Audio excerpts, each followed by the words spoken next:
हमारे साथ देखिए जोधपुर की खास खबरें। बारिश के मौसम में जलाशयों पर घूमने जाने वाले लोगों की लापरवाही अब उनकी जान ले रही है। शहर के प्रमुख जलाशय तखत सागर पर रविवार को घूमने गया एक युवक पानी में उतर सेल्फी ले रहा था। इस दौरान पांव फिसलने के कारण डूब गया।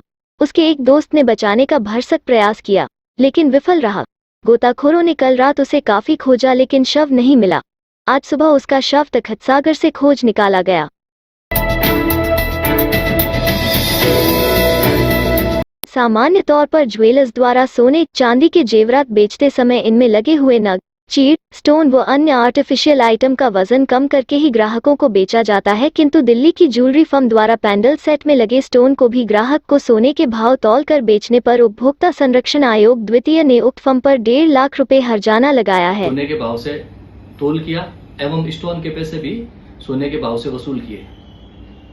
पीसी ज्वेलर्स कंपनी द्वारा ये उलाहना दिया गया एवं बताया गया कि कंपनी ने जो स्टोन के पैसे वसूल किए हैं वो अगर उपभोक्ता पुनः अदला बदली करता है तो हम उसे लेस करके वापस दे देंगे। उपभोक्ता आयोग की पीठ ने मामला सुना और उन्होंने पाया कि अगर उपभोक्ता चाहे तो वापस कर सकता है, लेकिन उसके लिए उपभोक्ता पाबंद नहीं है।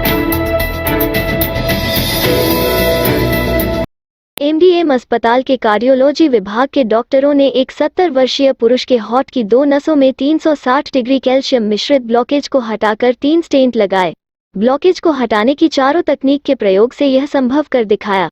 एमडीएम अस्पताल में यह पहला केस है।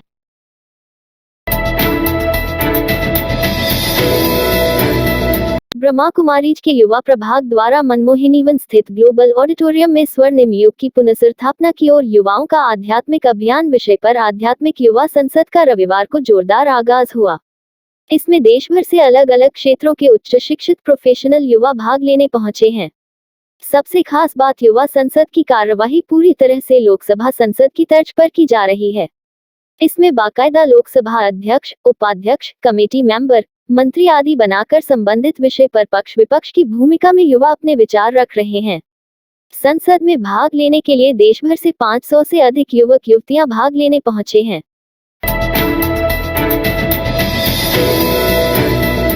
School teachers federation of India के बैनर तले हरकिशन सिंह सुरजीत भवन दिल्ली में आयोजित राष्ट्रीय सेमिनार में प्रदेशाध्यक्ष महावीर सियाग के नेतृत्व में राजस्थान शिक्षक संघ शेखावत के 80 प्रतिनिधियों ने भाग लिया। प्रदेश उपाध्यक्ष भावर काला ने बताया कि STFI के राष्ट्रीय सेमिनार में नई शिक्षा नीति 2020, नवीन पेंशन योजना, शिक्षा के बाजारीकरण, रिक्त पदों की पूर्ति, संविदा कर्मियों को नियमित कर ठेका प्रथा बंद करने सहित शिक्षा, शिक्षार्थी व शिक्षक हितों पर मंथन किया गया।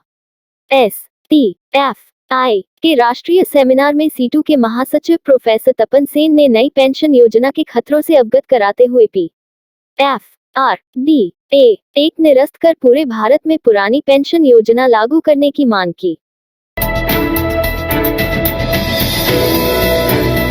अंतर्राष्ट्रीय सामाजिक संस्थान विश्व सिंधी सेवा संगम द्वारा झूलेलाल भवन चांद बावड़ी में संगोष्ठी व सांस्कृतिक कार्यक्रम का आयोजन किया गया। कार्यक्रम संयोजिका दुबई निवासी हर्षिता मोतियानी ने बताया कि कार्यक्रम के अंतर्गत सिंधी साहित्य, कला, संस्कृति व भाषा को बढ़ावा देने के लिए व नई पीढ़ी में मातृभाषा के प्रति लगाव उत्पन्न करने के लिए विचार विमर्श किया गया। कार्यक्रम की अध्यक्षता वरिष्ठ साहित्यकार डॉक्टर कमला गोकलानी ने की व विशिष्ट अतिथि रिटायर्ड प्रशासनिक अधिकारी सुरेश सिंधी रहे। मुख्य अतिथि के रूप में राजकीय अल्पभाषाई शिक्षक प्रशिक्षण संस्थान की व्याख्याता लता ठारवानी रही। इस अवसर पर तुष्टि ठारवानी ने देशभक्ति कविता प्रस्तुत की। कल्पिता कलसी, वंशिका डालानी व स्वामी सर्वानंद विद्यालय के बच्चों द्वारा सांस्कृतिक कार्यक्रम पधारो महारे देश राजस्थानी घूमर नृत्य प्रस्तुत किया गया। कार्यक्रम का संचालन घनश्याम भगत द्वारा किया गया।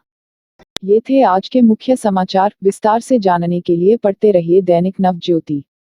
दैनिक नवज्योति के YouTube चैनल को सब्सक्राइब करें और ताज़ा अपडेट के लिए बेल आइकॉन दबाएं।